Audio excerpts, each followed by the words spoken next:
menjelaskan mengenai just in time. Yang pertama itu pengertian just in time. Just in time adalah konsep manajemen yang bertujuan untuk meningkatkan efisiensi dan mengurangi pemborosan baik dalam waktu maupun sumber daya melalui pengolahan inventaris secara tepat waktu.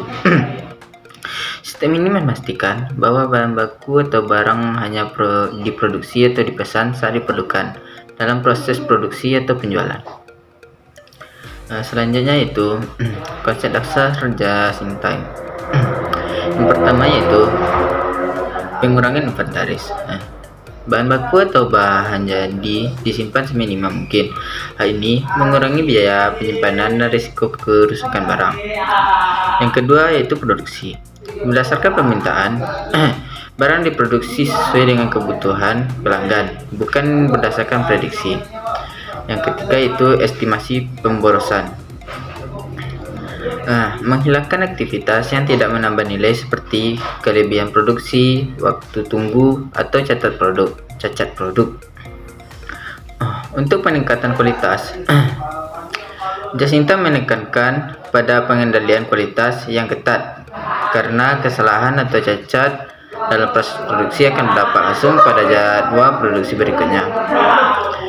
Yang kelima yaitu kemitraan dengan pemasok. Hubungan yang erat dengan pemasok diperlukan untuk memastikan pengiriman bahan baku yang tepat waktu dan sesuai kebutuhan. Yang keenam yaitu fleksibilitas operasional. Sistem produksi harus fleksibel agar dapat menyesuaikan dengan perubahan permintaan pasar dalam waktu singkat. Yang ketujuh yaitu peningkatan koordinasi internal. Setiap bagian dalam perusahaan memulai dari perencanaan hingga distribusi harus saling terintegrasi untuk memastikan ada produksi yang lancar. Selanjutnya kita akan membahas tentang perbedaan just in time dengan sistem tradisional. Sistem just in time dengan sistem tradisional memiliki perbedaan dalam beberapa hal. Yang pertama yaitu dalam produksi. Dalam sistem tradisional, produk diproduksi dalam jumlah yang banyak, sedangkan dalam just in time, produk diproduksi dalam jumlah yang terbatas. Yang kedua ada pendekatan. Sistem tradisional menggunakan pendekatan organisasi fungsional untuk meminimalkan biaya produksi. Sedangkan just in time mengatur proses-proses untuk menanggapi permintaan. Yang ketiga ada responsivitas. Just in time lebih fleksibel dalam responsif terhadap perubahan permintaan, sedangkan sistem tradisional lebih kaku. Yang keempat, dalam manajemen persediaan. Dalam just in time, biaya penyimpanan di gudang ditekan seminimal mungkin, karena barang dipesan saat pelanggan memesan. Yang kelima, ada gaya manajemen. Dalam just in time, gaya manajemen yang cocok adalah sebagai fasilitator, sedangkan dalam sistem tradisional, gaya manajemen adalah sebagai atasan. Selanjutnya ada pengendalian mutu. Dalam just in time, pendekatan pengendalian mutu adalah Total Quality Control atau TQC yang bertujuan untuk menyempurnakan mutu agar tercapai nol kerusakan. Dalam sistem tradisional, pendekatan pengendalian mutu adalah AQL atau Estimated Quality Level yang memungkinkan terjadinya kerusakan. Selanjutnya materinya, hubungan just in time dengan backflash casting.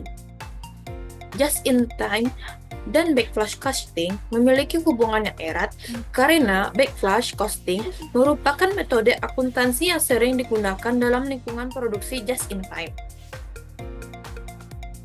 Yang pertama, just in time. Metode manajemen proses produksi yang bertujuan untuk memenuhi kebutuhan konsumen tepat waktu dan berkualitas. Just in time berfokus pada meminimalkan tingkat persediaan dan mengurangi waktu tunggu. Yang kedua, backflash casting. Metode akuntansi yang menunda pencatatan biaya produksi langsung dan tidak langsung hingga proses produksi selesai. Backflash casting menggunakan biaya standar per unit dan mengalihkan biaya ini dengan jumlah unit yang diproduksi untuk menentukan jumlah biaya. Selanjutnya kita akan membahas materi tentang analogi dasar dari akuntansi keuangan. Di sini kami menganalogikannya pada analogi memasak.